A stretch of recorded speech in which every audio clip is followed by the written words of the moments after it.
guys, hello and welcome back to the Spurs-related podcast and YouTube channel. I hope everyone's doing well, other than obviously the inevitable, which, yes, I didn't go live yesterday, I apologise, but you can understand why I didn't go live. Just didn't want to get the channel shut down, basically, guys. I was fuming. I still am fuming. Got a lot to get off my chest. I'm joined by Sean from the Spurs Talk Show, who's kind enough to join me. Sean, first of all, mate, in terms of life and in terms of how your health is, how are you, mate? I'm good, mate. Yeah, generally good. Yeah, but obviously angry, frustrated about yesterday, but generally I'm at peace with the world. How you doing, my man? How you doing? Love to hear it, mate. Yeah, I'm all good, mate. I'm just looking forward to Tuesday now. I'm buzzing, going to Frankfurt, as I said before, and I mean, hopefully we turn up a little bit better than yesterday. And of course, the main talking points today are about that game and the absolutely horrendous, disgraceful, and in particular second half performance yesterday. I mean, listen, I was so angry, upset, angry, disappointed, and just it was gutless from Spurs. Not just the red card, not just the tactics, but all round. But listen, we'll get into that, Sean. There's a few talking points, isn't there, here? There's the red card, there's the tactics, there's the whole some fan base saying Conte out and some saying, you know, get a grip, and some saying it's leading to ENIC out and Levy out. ENIC out and Levy out was always going to come back on the agenda, wasn't it? But listen, we'll get into things. I hope the Spurs relatables watching are doing well as well. We'll welcome them in just a minute, because I can see there's quite a few of you in chat already, which is absolutely great. Sunday night, let's have a rant. Let's get these talking points up and running.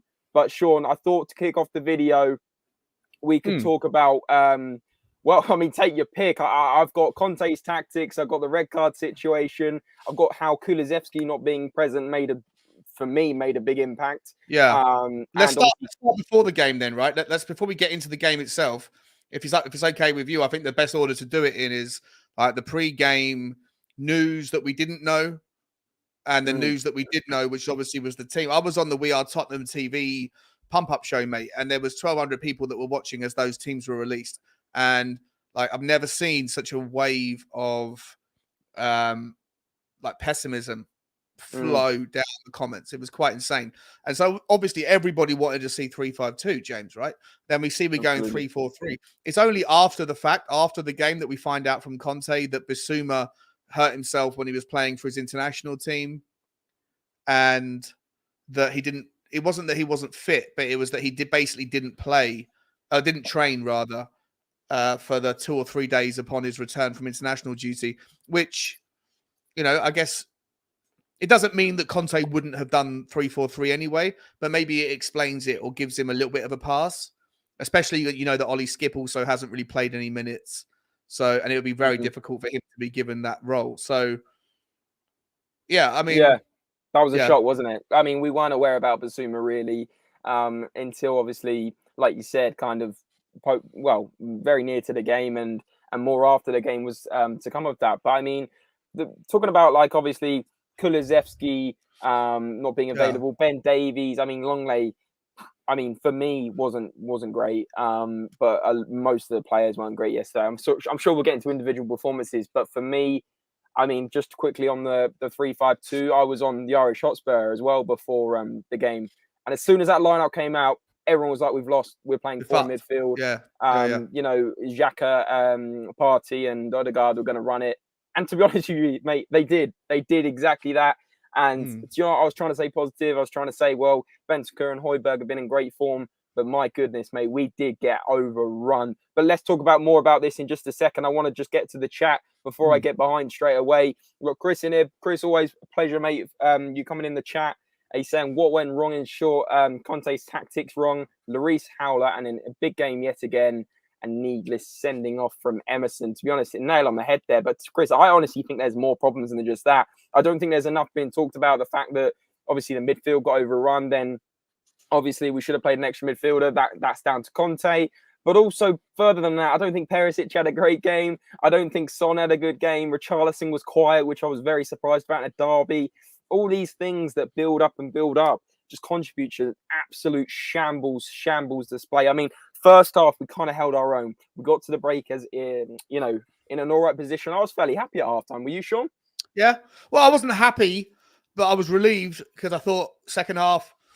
Well, my plan the whole week had been get to halftime, like not being out of the game, even if it meant 1-0 down or whatever. But just, but I was planning on us having things to go to on the bench. We didn't have anything to go to on the bench. So at halftime, I was like, wow, we're 1-1. We've still got chances here. Mate, I said to the guys to Jack at the time, I was like, I'd rather have gone 2-1 down in the 44th minute than the 46th minute, because at least if you go in at half time, the manager can, like, he might be angry about the late goal in the end of the first half, but at least he has the 15 minutes to reassess and to have a conversation. But he spends 15 minutes planning a scenario for the second half, and within 90 seconds of the restart, it's completely unwound. And then there was no plan B. That's the other thing, Sean, that I wanted to talk about as well. It never seems like there's a plan B with Conte at the moment. I'm not someone that's going to sit here and completely criticize Conte, but to be honest, he did get it wrong yesterday. I don't think anyone can argue with that. And the sheer kind of throw in the towel moment when he brought on the 4 subs at once, I was just sat there on my sofa, like, just end this game now. Like, what is the point? I'm surprised we didn't concede more. Although I'm not really, because we've got on about 3 defenders and to go 3 attackers. So anyway, we finished 5-3-1, didn't we? Oh, it's just, I don't even think it was that, mate. I think it was just a 7-2. Like, it was absolutely unbelievable. But Louis in here as well. Louis, big up, mate. He's saying we have to admit that this group of players just isn't good enough to compete for anything. Conte is being slightly stubborn too. Do you think that Conte is being stubborn just very quickly, Sean? Yeah. No, I do. 100% I do. And I was ranting about this a minute ago. I've just uploaded a short on my channel, and I'm calling out certain, like, narratives on Twitter right now.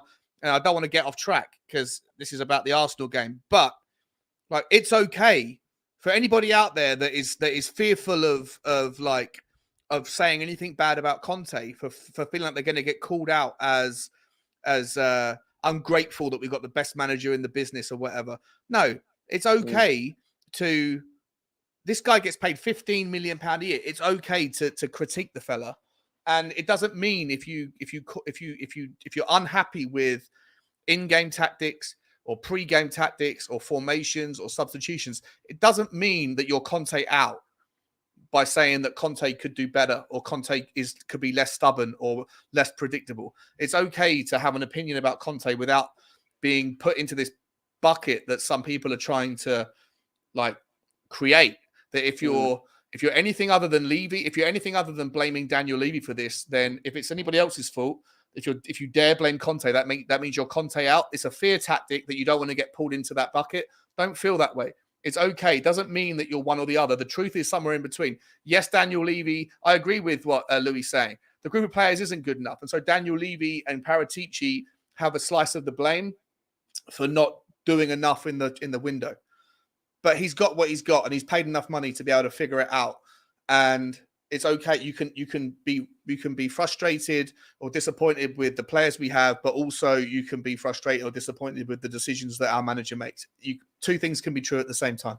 100%. We'll get more into that as well, Sean, because I know that, that is sort of a narrative I'm also seeing on social media is, if you question Conte's tactics, that doesn't mean you're saying Conte out. For goodness sake, I'm saying he got it wrong, but I want Conte to stay until it really, really goes wrong. Like, one loss isn't going wrong. Like, okay, it hurts and it's against our biggest rivals, but at the same time, let's get a bit of perspective here, guys. Yeah, he doesn't often get it wrong. So unless it's a real problem, no one wants Conte out. And if there is Conte out people as well, then they're mad. Please, you've got to have a think about that as well. But quickly, event traveling, we are getting onto the Emerson red card. There is a few different topics I'm going through on these videos. I'll bring up some slides, but we will get into our thoughts on the red card. Was it a red card? And obviously the 3-match ban for Emerson, which is kind of a blessing in disguise as well. But Nigel's in here saying, hey guys, need some therapy. Nigel, it's right here, mate. Thanks for joining. Mark's also saying, big up James and Sean. I would say COYS, but he's still too angry. Chris is saying he knew it was over when there was a 2-man midfield.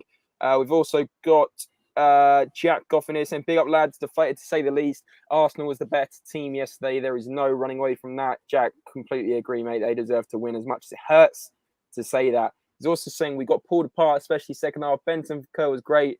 Our wing backs were poor. Exactly what I said. Perisic, man. Obviously, Emerson, we know, we're going to have a whole talking point on this bit. But Perisic, I think, is one that's kind of goes under the radar. I think he's kind of not really ever too...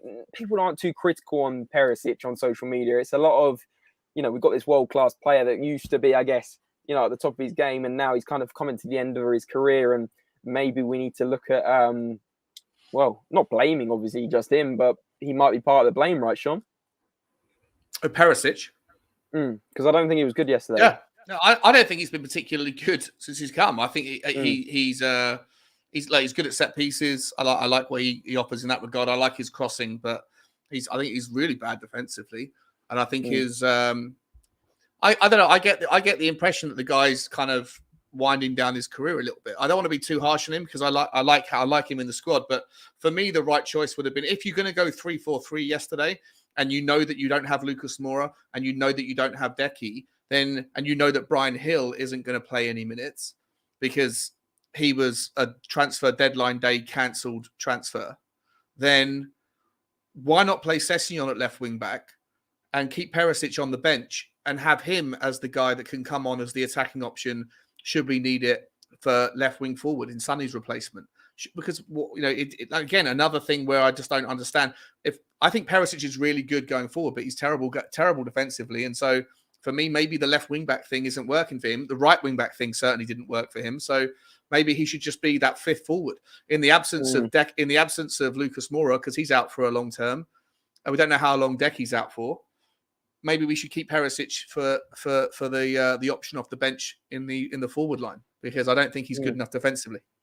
Yeah, I agree. I mean, obviously he did a job at Inter Milan from wing back, but I feel like even their five at the back formation is slightly different to ours in the sense that in Italy they kind of can maybe afford to get forward more and stay up front, whereas in England they really need to be covering the centre backs and really helping out. And that's how I feel it is. I think maybe in Serie A he's got the three centre backs that are really staying there rigidly, but maybe obviously with our three at the back, you have someone, sometimes Romero going forward or whatever. I mean, Romero was on right winger at some points yesterday, like going forward. Yeah. So, I mean, maybe you could see it like that. Maybe I'm being too narrow-minded, but I completely agree with you, Sean. Like, and Chris has actually just said, like, certain golden boys, certain players in our team never seem to be, it will seem to be exempt from the criticism. And to be honest with you, I completely agree with this point because, when we lose, it's always Højbjerg this, or, Lloris this. Don't get me wrong, Lloris has an absolute howler yesterday, an absolute howler. But for me, I thought Perisic was probably in my bottom 3 or 4 players. I thought Romero was bottom of the part. I thought Romero was I've never seen Romero play so badly, and I'm really worried about him. And yet no one would call him out. No one would call that guy out because he's our golden boy in the defence. Martinelli went past him so many times, Martinelli. Yeah. And in the box, I was just thinking, like, just put a tackle in, and they were walking rings around us. It was embarrassing. Ayanami's in here. Big up Ayanami. Always good to see you, mate. He's saying play Spence. Can't be any worse than Emerson or Doherty, even if Conte may not trust him. Yeah. No Emerson for 3 Prem games. Jack's also saying, I remember that Inter and Chelsea, when Conte was in charge, they played amazing football. The difference is both those teams had great players pretty much every department. I think the thing is, like, I think we said it at the end of the window. A lot of people, like, the start of our window was like 8 out of 10, 9 out of 10. And then we kind of slowed down, didn't really do much more business, didn't complete the project. And everyone was saying, well, I was certainly saying, I think it's a 6 or 7 window now. And look, at the end of the day, it's just one game we've lost, okay? But sometimes I think to myself, if we play like that against the other teams, because we've got lucky at times this season, let's be honest, we're going to get found out. And we got found out yesterday, mate. We did. We haven't got strength in depth to compete with Man City. I mean, look at Man City today. If we played Man City today, we'll get absolutely hammered. Like 4-5-0. No, more than that. Like 8-9-0, I think. Personally. You think 8-9-0? It'll be insane. It'll be embarrassing. But look, I do want to also recognise, like, it's not all doom and gloom without some level of reality, James. Like, in my opinion, nobody at Tottenham, nobody in Community Tottenham is referencing or even remembering that despite us having a squad of 25, we started the season with so many injuries, right? And I'm going to reel off a few, right? So Decky's obviously injured. Lucas Moura, he might not be first choice, but he's a squad player and he hasn't played a fucking bean all window or all season. Matt Doherty, who was part of the reason why we played our best football in that 7-8 game period in the second half of the season. I know he's no one's cup of tea, but he at least was an option, and he hasn't been fit at all this season. Ollie Skip hasn't been fit this season. Bissouma was injured this week. Perisic seems to play every game, and at the end of every game, he comes off and puts his calf on ice. So how long does that mean that he can't train properly on the Monday and Tuesday? We don't know, but he's always a problem. Sessegnon is always a problem. We've had Romero out injured. We've had Ben Davies out injured. We even had Hugo Lloris out. I know he didn't really miss a game, but he was potentially injured. The only people that haven't had injury problems this season are the people that usually have injury problems in Sonny, Kane, Højbjerg's obviously a rock solid guy who never seems to get injured, touchwood, and Ben Davies. Richarlison, maybe Ben Davies got injured. Ben Davies is. I mean Eric Dyer. Sorry, not Ben Davies. Eric Dyer. Oh, right, yeah. But apart from that, there's 5 players in our entire squad that haven't had a knock of some sort. No other team has had that, yet nobody is remembering that. And I think that that's one of the reasons to kind of bear in mind when we're throwing the baby out with the bathwater. And I don't want us to do that. Let's keep in context that had we had Decky yesterday, had we had some of the players, had Matt Doherty had more games this season, had Bissouma been fit, we could have gone to the 3-5-2. There's plenty of players, and I know injuries are part and parcel of the game, but Tottenham have had a ridiculous amount of injuries that are legacy injuries or knocks here and there at the start of our season, and it's something we don't talk about enough, I think. But then, I get that point, but then would you not say, Sean, the argument is, well, we should have strength in depth to cover these injuries, and then you look at the squad and you think, okay, I mean, didn't Brian Hill come on yesterday, for goodness sake? I mean, no. Look, he didn't. No, I don't think so. But my point is, he's on the bench. Do you trust? Yeah, but he would no. Brian Hill was supposed to be going out the door. If you remember when, as we approached the last week of the window, Antonio Conte was like, we're okay as long as if we sell anybody else, if we loan anybody else out, we replace them. I think in his mind, he was desperate for Brian Hill to go on loan because he has no faith in him and expected that if Brian Hill went away, we were going to get somebody like that, Malinovsky, or somebody else to come in who could have done a job. I think Conte looks at Brian Hill and thinks, I've got no faith in you, bro. And so we don't really have, for a team that plays with 3 forwards, we only really have 5 players to play in those forward roles, and 2 of them were injured, which makes it even more bizarre to me why you would start with the 3 forwards on the pitch, because you had nowhere to go with the subs. That's like you said, no plan B. Exactly. And the fact even if he didn't play a part yesterday, he's sitting on the bench. It's just vacant. If he's not going to use him, put one of the. He'll go in January. He'll get 100% be loaned out. That just tells you everything, Sean. For me, without going on an absolute rant, because I know I am going to at some point. It's building up.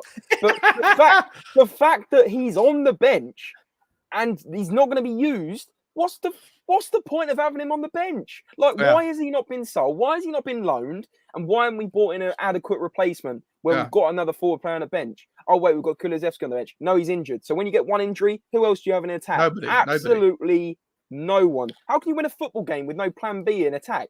I mean, it's absolutely ludicrous. Which is why you should be going to a 3-5-2, which is why you should be keeping somebody back or keep Perisic back. Right, in the game yesterday, if you need to play 3-4-3 only because Ollie Skip hasn't played any minutes and Bissouma didn't train, then I get it. I get the need, needs must, right? There's we haven't got enough players that can fit the formation. But if that's the game, then you don't play Perisic. You put Sessegnon on the left-hand side because Perisic got torn apart by Saka. He got absolutely sliced open. And I'm not giving it, it wasn't just him on the left, because on the right-hand side, Emerson got absolutely sliced apart by Martinelli, as did Romero, like you said earlier. But for me, you don't put Perisic on the... If you're the sort of manager who's happy when you go 3-1 down to make 4 substitutions to not embarrass yourself and finish the game 3-1 rather than trying to go... If that's the sort of manager you are, then you know how difficult Arsenal away is. Then why are you doing Perisic? Why are you starting Perisic? Start Sessegnon, keep Perisic on the bench, and that's something that you can go to. And the other thing, because this is my rant, I won't go too much deeper on it, but the other thing I want to call out is You know what? I'm going to save it. I'm not going to do it right now. Was it on Emerson? Is it on Emerson? No, it's not on Emerson. I'm going to save it.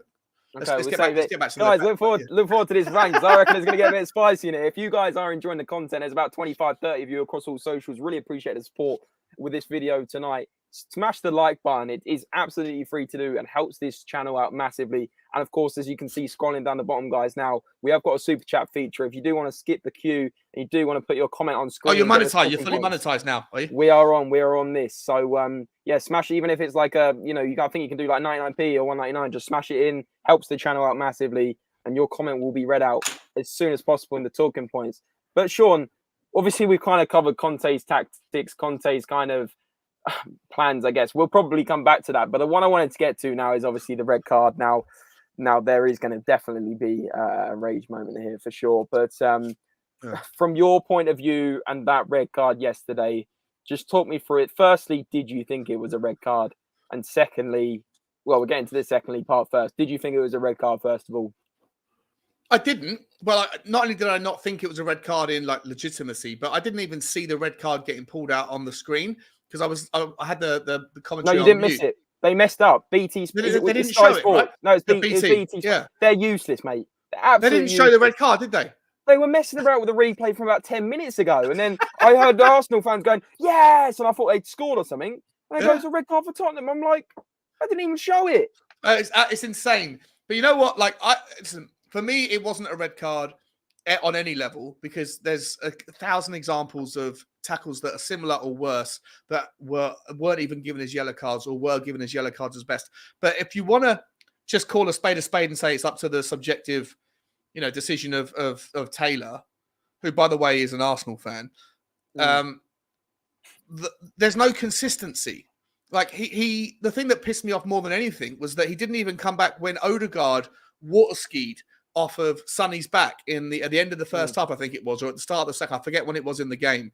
And he held onto the guy's shirt for like 5 seconds, and they played play on. It didn't give him a yellow card. Like, that's unforgivable. It doesn't matter whether or not they played play on. That was the clearest yellow card in the history of ever yellow cards. He didn't do it. And so you think, okay, well, then this guy's playing a lenient system today. Okay, well, then if you play a lenient system in a North London derby, that makes sense because you're going to get fiery tackles. Then Emerson's challenge is he didn't go off his feet. Like, it's one thing to go in and do that when you're sliding in, but he didn't even get off his feet. It was a little tap. And the replay slowed down, made it look far worse than it really was in real time. So for me, the referee was a shambles. But I don't want to spend too much time reflecting on it because, like, it was an important moment, but I don't think that we should, like, protect ourselves from the necessary criticism of the team by saying that if that hadn't happened, then there's a chance we wouldn't have lost because we were outplayed anyway. Like, we were outplayed throughout the game. But for me, yeah, the referee was an absolute joke yesterday. The referee was a joke. And also Eric Dyer was complaining when he got that yellow for a little pullback and he was pointing, saying, what about that one up that end when Odegaard did the exact same, like you said, but worse, but held on to him for, like you said, 4 or 5 seconds. Yeah. Where is the yellow card? It was water skiing on the back of his shirt. I mean, we could rage about the refereeing. Like, I think I've just accepted that in my head. I've accepted the fact Emerson's a mug. I've accepted the fact he can't play football. I've accepted the fact he spent £1 million trying to become a better footballer, buying these sporting equipment, the mask to make sure his oxygen levels are better. How about focusing on playing football first? Get a scouting report of Hakimi, but actually train. I don't think you can. The saying here is you can't polish a turd, right? You cannot polish a fucking turd. Like, no matter how many times you do it. You can roll it in glitter, though. You can roll a turd in glitter and see what happens. Sean, you could buy the nicest, like, disinfectant, bleach and everything for this turd, but you're never going to make it not a turd. That's the problem. He is shit.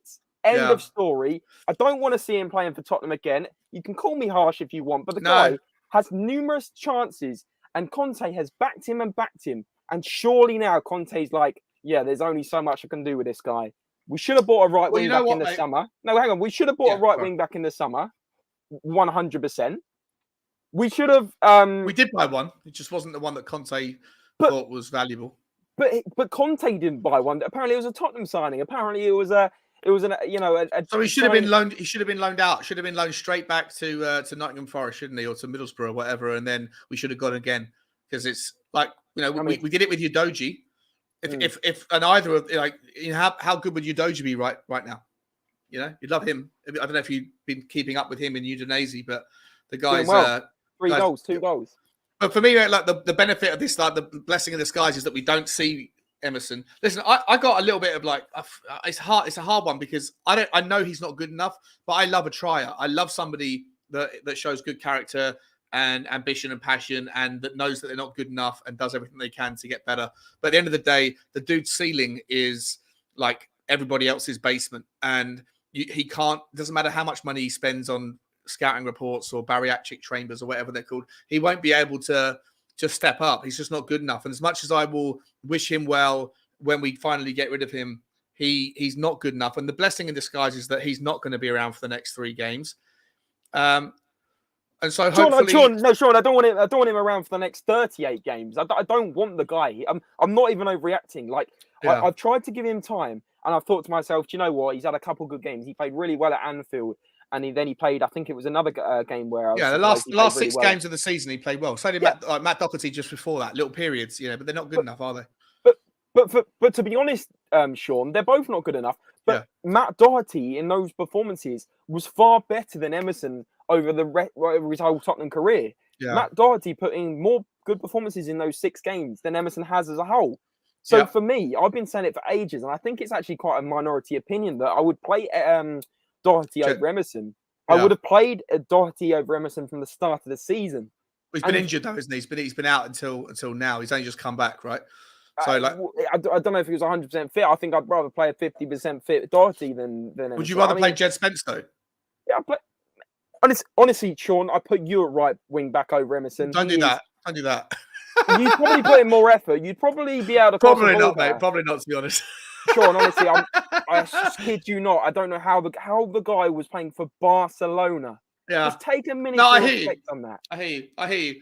But listen, I also think that Emerson Royale put in 4 or 5 games of improvement, and he's a nice, likable guy. Ever since that the Arsenal game when he held up the flare, there's a bit of a cult following for him. Matt Doherty, though, apart from that 6-7 game period, he hasn't been any good either. And apparently, he played against Arsenal. He played against for Ireland against Armenia, and was just absolutely useless. And I don't know if you actually watched when he came on. By that point, I don't know if you switched off or you weren't paying attention. But in the last 25 minutes when he came on against Arsenal, he was absolutely fucking shocking as well. Doherty. Doherty. To me, the only answer, unfortunately, as sad as it sounds, is to go for the kid who we bought and. The fact that and here's another reason why you have to challenge Conte. It's because the dude, despite knowing full well how bad Emerson is, continues to stick with him.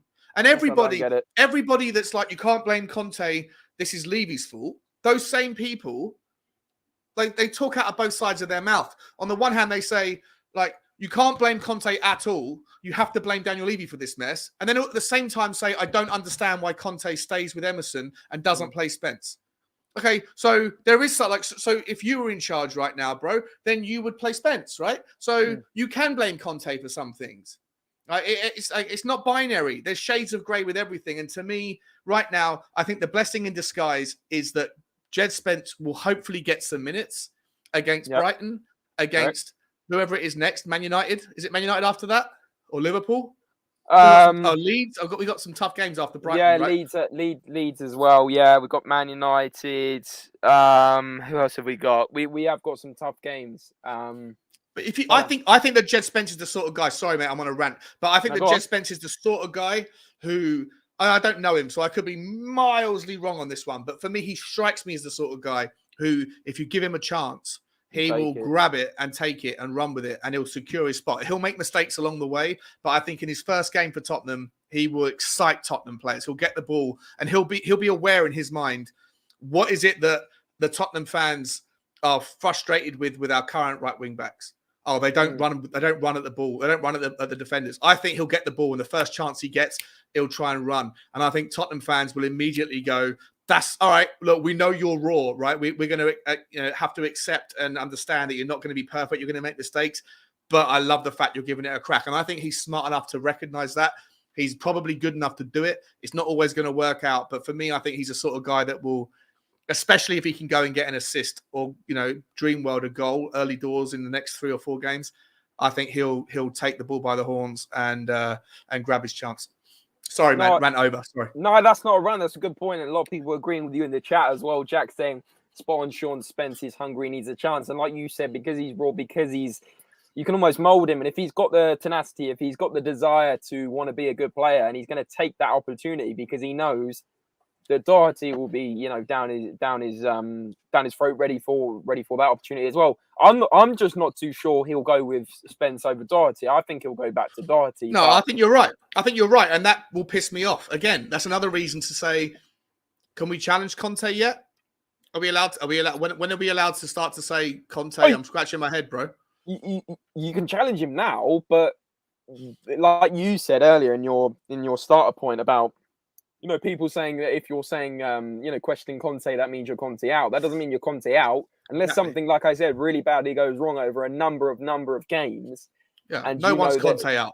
No one's going to be. I mean, listen, mate, there is people that are Conte out, but it's just unbelievable. They don't understand football. Well, all the criticism is on Roy and Conte. Let's not forget our average goalkeeper says Silver Surfer. Thanks for joining. However, I've got to say, Lloris had a stinker today.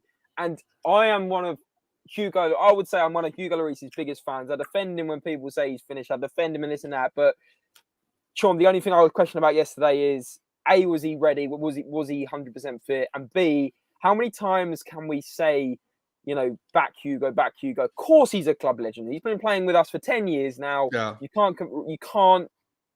For me, you can't say bad words about the guy. His dedication for this football club has been second to none. He's been our skipper for many years. But, Sean, how many times do we have to say, Lloris has had a stinker today? Yes, he's been pretty good over the last couple of seasons, but there has always been those odd games where he has let us down. How do you stand on Lloris? Yeah, tough one, mate. Like most topics, I'm a little bit torn on one way or the other. There's no like, I'm never 100% on any particular thing. But with Hugo, I mean, it was so. First of all, what I would say is that if a goalkeeper makes one mistake, it's usually crucial and it usually hurts the team immensely. And especially to make a foul, like a screw up, like, making the save and then pushing it back in towards the 6-yard box. You haven't got to be anything older than 13 years old as a goalkeeper to be taught. If you're going to make a save, you push it as far away from the goal as you can. So for him to make that save and parry it back into the 6-yard box was like so juvenile and nonsensical. Then to jump over the ball from it's awful, right? But at the same time, and this is sorry, let me finish with the criticism. He doesn't usually make those sorts of mistakes, but when a goalkeeper makes those mistakes, it hurts your team. And to make a mistake like that against Arsenal away in the derby at such a crucial time, it's magnified, it's amplified. Everyone's going to throw their emotions and their anger towards him. The other thing, and I think that's unfair a little bit because, Sonny made 9 mistakes in the first half. None of them cost Tottenham a goal, but they cost us chances to score. Perisic had a really great chance and smashed it over the bar. Harry Kane did the same. The Richarlison, before he had a little trickery, his heavy weight of his passing, all of those things, you don't know what could have happened had they not made the mistake that they made. But they don't cost you a goal. And so they get forgiven. If the game finished 1-1 yesterday, Harry Kane would be on the back page of the paper for scoring the equaliser. Yet his performance was absolutely dog shit. Right? But 100%. Because it's Hugo Lloris in goal and he makes the mistake, and then it's amplified and everyone piles on. And I understand it. It's just different for a goalkeeper than it is for an outfield player. But that notwithstanding, I'm not going to defend him too much because he's not a leader. His leadership in the first 5-10 minutes of that game, when we were getting bombarded by Arsenal attacks and they had corner kicks, Lloris doesn't say a fucking word. He's not a leader. He's not a leader of men. He's a very good goalkeeper. He shouldn't be captain. And his distribution was he's known for poor distribution. But in that game, his distribution in the first half, I've got Y Scout as a tool where you can literally just click on the clips to see the goalkeeper's distribution, and you can see 10 events where he clears the ball, and every single one of them went nowhere or to an Arsenal player. Like, his distribution was awful. The mistake was costly. His leadership was worthless. But at the same time, I feel for him because every other player outfield can make 10 mistakes and not get punished. The second that a goalkeeper makes one mistake, it's highlighted and amplified, and he's the villain, not the hero. So, but I do think it's time to start looking for a new replacement for him. And I think that process has to be fastened up. Like if Jan Oblak is available for free at the end of the season, and we're going to have to compete with 5-6 other clubs, and Man United are being one of them that are willing to pay the guy 400 grand a week, I think that you have to get ahead of that and go and pay Atletico and bid 25 million for him in January and see if you can get the job done immediately, because Jan Oblak could be Tottenham's replacement immediately. But it's going to cost a lot of money to do it, which we don't necessarily have. But I just think that, I'm sorry, mate, I want to ramble here. No, but it's good. I think that Hugo Lloris he's a legend of the club, and I feel for him that one mistake is amplified and highlighted, but ultimately he's becoming too costly in all of the other divisions of goalkeeping, distribution, leadership, etc. I don't think he's good enough anymore. Yeah, mate, I couldn't agree more, honestly. And it hurts me to say it, like I said, because he's been such a great servant to the club. But how many times can you just go, I think people are over the top and saying, he's a very average goalkeeper. That's not fair. He's absolutely class on his day. But of course, keepers can have howlers. David De Gea went through a patch of bad form. But I think with Lloris, because over the last few years, he has been, especially over that lockdown period, he was very good for us. But then we're starting to see errors creep back into his game more and more. And like you said, he's coming to, obviously keepers can play till they're plus 40, but you want to try and find that next keeper that's going to be our keeper for many years to come. And you want to start finding that as soon as possible. We know that Lloris signed that 2-year deal to try and find that. He said it himself. He wants to find Spurs' long-term goalkeeper replacement or along those lines. And so we should be recruiting. We should be, doing our homework on those available options come January and July, especially the end of the season. I think we need someone by the end of the season, to be honest with you, don't you? Yeah, I do. I did forget to mention it on the plus side of Hugo. Everyone's going to remember him for the mistake he made. But I actually think before that happened in the first half, he made 4 good saves. And in the second half, I know we were 3-1 down and the game was over, but he made 2 or 3 excellent saves in the second half as well. He is a classy shot stopper. I know he fucked up in the one moment, but in terms of shot stopping, I think Tottenham will struggle to find somebody who's as good as him at shot stopping. But goalkeepers are not, to your point, goalkeepers are not... their roles and responsibilities don't start and finish with being able to keep the ball out of the back of the net. In today's game, you need to have the goalkeeper as the first line of offense, and his distribution his ability to come and catch the ball, the pace in which he recycles the ball isn't fast enough. And I agree with you that in either January or the summer, we need to have somebody in that's going to be his replacement. And goalkeepers are very, very, very few and far between, the ones that you want to hang your hat on for the next 5-10 years. And there's a lot of goalkeepers for big clubs that are getting on in age. So we need to make a move on this faster than we probably think. That's why I think that the Jan Oblak thing is something we need to act on in January if possible. Yeah, for sure. And he's been at Atletico Madrid for absolutely ages, hasn't he? So he's only 30 though. Yeah, exactly. So, a good 4 or 5 years younger than Lloris for sure. Yeah. Spurs lad saying, what went wrong? Formation was wrong in my opinion. Should have played the 3-5-2. Some players need dropping. We were over running midfield. Guys, let us know what you guys think was obviously the main problem about yesterday. Obviously, the obvious ones, Emerson. The obvious ones, the tactics and the 3-5-2. And also let us know if you think Lloris needs to be moved on at the end of the season and what your thoughts are on that. But obviously, Spurs lad here, he's saying, not Spurs lad, sorry, Marlon saying he tried to gather it, it bounced off him, off Romero, then under his body. What are you going to do? I guess there's a lot of people that maybe are on the sort of, get off Lloris's back, which I think is also, it's not unjustifiable because at the end of the day, Lloris has been an incredible servant and you can't just blame the goalkeeper for that display yesterday. We could have conceded just 1 goal. We're never going to win the game because we looked awful. We looked so bad. So I think you have to look just further than Lloris on this one, as we've already done. But 100%. let's move on to another talking point I wanted to bring up. Obviously, let's go for a more positive one, Sean. Let's go for a more positive one. Obviously, Harry Kane, like we said, we didn't have a great game. He did score a great penalty, but obviously record breaker, 44 London derby goals in the Premier League, beating Thierry Henry, who was on 43. I mean, firstly, when are rival fans going to respect this guy? The whole talk about probably, you know, when he wins a trophy and everything is going to be brought up. But my goodness, the stats he's breaking, it is phenomenal, really. And also the most goals still he was before the game, but the most goals in a North London derby, I believe, with 14 or 15 now. I mean, listen, the guy's stats speak for themselves. A lot of fans, rival fans, don't like him, but my goodness, he can score goals. And obviously, we've seen Haaland today, his third hat trick at home in 3 games. The guy's a freak. 8 hat tricks in. Not 8 hat tricks. 3 hat tricks in 8 games. I mean, what? Was there 3 hat tricks on the bounce, wasn't it? Yeah, in home games, but overall in the Premier League, he's got 3 hat tricks in 8 games and 14 goals in 8 games. It's absolutely stupid. But I mean, Harry Kane needs to break those records while he can, because I think Ireland's going to be coming right for them as well. Listen, at this current rate, I haven't done the maths, but it's at the current rate in which Harry Kane's scoring and Ireland's scoring. I think that like Haaland might break Alan Shearer's record before. Can you imagine? In 3 seasons' time, he might have 200 goals. You don't know, right? Imagine, like, after all this time, he's decided to stay at Spurs and not go abroad and everything, and then this freak turns up that just scores like for fun. He could easily bag 50 goals this season. I think I'm not even sure what the odds are, but I bet you the odds of him scoring 50 goals are less than evens, because what's the score? Is it 14 goals in 8 games, right? Yeah.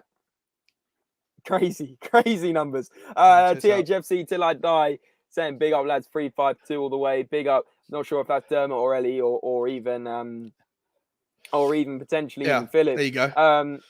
14 goals in 8 games at that rate is 66.5 goals a season. In the Premier League. I mean, would take him what's Alan Shearer's record? 280 goals, right? Yeah, 200 and I think it is 280 actually. Yeah. Okay, so it would take him 4 seasons at that rate to break the record. Not bad, is it? Not bad. Zach's in here saying, big up lads. Zach's always a pleasure you coming in, mate. Hope you're doing well. We've got a comment here from Jack saying, I would also like Dean Henderson. I doubt you'll go back to United, especially after that interview. And if Forest get relegated, we could try and go in for him. Oblak obviously would be the first choice. And Kofi is in here from Facebook saying, personally, I was expecting Fraser Forster in goal on a 3-man midfield against a team with a good start. Yeah, completely agree there, Kofi, for sure. Thanks for joining. Louis saying, I personally think it's the tactics. We literally sat in our box, impossible to gain a momentum. We screwed ourselves. Spurs lads saying, can't wait to see Kane in the World Cup. And I wasn't Meslier from Leeds. What a goalkeeper. People talking about him as well. Meslier from Leeds. Yeah. Zach saying our defense still needs a lot of help and a creative mid. We should have got Maddison. He's on fire. Even with Leicester doing so bad, Maddison looks a step above the rest of those players, doesn't he? Haaland is unreal. However, without being biased, I strongly believe Kane would match his goals in the same City team. That's just my opinion. To be, if you want my brutal honest opinion, Jack, I just think, you know, Harry Kane, world-class striker. You know, I absolutely love him. But Haaland is this different animal. Like, when I watch him, how can you be 6'5"? You can run like that. You're strong. You finish like it's like night and day. I mean, the guy is a freak. I'm not saying maybe Haaland's better than Kane, but he's certainly a different animal, isn't he? Sean, for sure. He could be. He's just ridiculous for me. In terms of doing his job, the guy's got acceleration. Like when he turns on that third gear, it's just his legs. Can't stop him. It's like Usain Bolt against everybody else. Like when he just moves those long legs that fast. There's no. I'd love to see what his 100-meter speed is. I think he's quicker than people think, because obviously he's got that. You know, he's got that almost Peter Crouch kind of build, hasn't he? Maybe not quite as tall, maybe a couple inches smaller, but I mean the guy's an absolute crane. Yeah, and he can just run, can't he? He's just a giant crane. He's a crane. Yeah. Right, I wanted to talk about another point, Sean, because I know we are running out of time. But Kulusevski obviously not available yesterday. Wasn't in the squad. Wasn't on the bench, or even in wasn't available. I mean, for me, I wanted to talk about this just because I just think people aren't talking about the fact that we didn't have Kulusevski available, and like you said, we ran out of options in attack. The fact that he didn't even bring on Brian Hill just speaks volumes. Lucas Moura obviously injured. Do you think that Kulusevski is more important than people maybe think? 100%. 100%. If we go to a 3-5-2, I'm not someone who's advocating him playing at right wing back. I don't think that's necessary. I think that if we go to 3-5-2, we start games in 3-5-2, and then depending on the need, we pivot to 3-4-3 in the second half when Tottenham are generally better. And if you bring Decky off the bench or Richarlison off the bench, you have so many options that you can go to. Maybe he can work in the 3-5-2 on the right wing back because I think he's capable. He's a very intelligent player. He's super strong. He's got good stamina. He's got underrated pace. People don't think he's fast. He's faster than people think. But for me, like when he's fit, I don't want Conte to think he's one of our best players, therefore he has to play. Like it's about the team, not he can play, he can come off the bench. Whenever he's come off the bench ever, he's always put in an amazing last half an hour. And for me, I think that the formation we should be looking to shift towards to be able to play better football is to go 3-5-2, and then either Decky could play in the 10. He said himself he loves being in the 10 role. That's his best position. He does.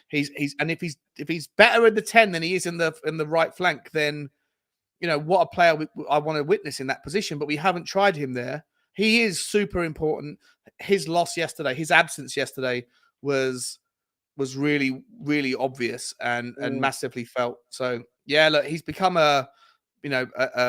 for me, an ever-present, an immediate name on the team sheet. But it's just how you play him and where you play him depends on whether Conte's ready to make a shift into slightly more unknown waters. But then that links to what we were saying earlier. Does Conte want to bring in this sort of more of the system he played it into with a 5-2-1-2, or is he quite happy to keep the three up top? It seems like it's quite stubborn, and I think it's so boring though, James, mate.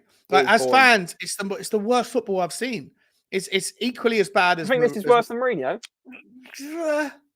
Like, kinda. It's as dire. It's as dire. The problem with Mourinho was he would grab a lead and then he would tell the instructions, the visible instructions from the pitch, from the sideline were, if you get the 1 goal lead in the 20th minute, you then sit back and protect it. And that was where the forced negativity came from. With Conte, it's not like you get a lead, then you do it. It's you do it from the start and you break. And it's just boring. It's so boring. It's not Tottenham. And I hate it. I really hate it. And look, anyone that says, oh, he's forced into doing this because of the players that we have, I just disagree. There's other ways we could play football with the players that we have and do just as well and play nicer football. You're telling me that Bissouma, Højbjerg, and Bentancur can't play technical football? I don't believe it. I don't believe that they can't. I think that they're asked to play certain roles because of the instruction of the coach, and it's very rigid. That's how I. Sorry to interrupt, Sean. I think it's very rigid. I think it's rigid. I think it's naive as well that he doesn't seem to think that he needs to change it up when things are going wrong. And listen, I'm not just talking about the Arsenal game, and I'm not going to sit here and dig out Conte for the next 2 minutes or whatever, but there has been times in games where it's very evident that there needs to be a change either off the bench or in tactics or in formation. And none of them seem to ever happen until very late in the game when it's too late. Right or wrong? No, you're right. You're right, mate. You're right. It's not digging him out. It's being like, you're a fan. You're also a fan channel, right? So, and you pay to go and watch the game. You pay whether you go to watch the game or you pay through subscriptions to TV. Like, you're entitled to have an opinion. And for me, Tottenham was always about creativity and exciting football, and that was the kind of the style. And yes, it was never necessarily consistently successful, but I just, for me, it's not criticizing Conte. It's just urging him to respect the model in which Tottenham fans, have been brought up on expecting our team to play, and to recognize that the players that we have are not robots that have to play in just the system that you see it, that we have the ability. Like I say, I'm not certainly asking him to leave, or I'm not Conte or anything like that. I know how good a manager we have, but I just think that he's not appreciating other things other than getting the job done. And if the job's not getting done, then people are going to get pissed off pretty quickly. Yeah, 100%. People will tolerate mediocre football if we're winning. But the second that the winning stops, the tolerance will also stop. 100%. I completely agree, mate. And there's going to be more and more complaints as time goes on if we start putting in performances like that where there's just been no change.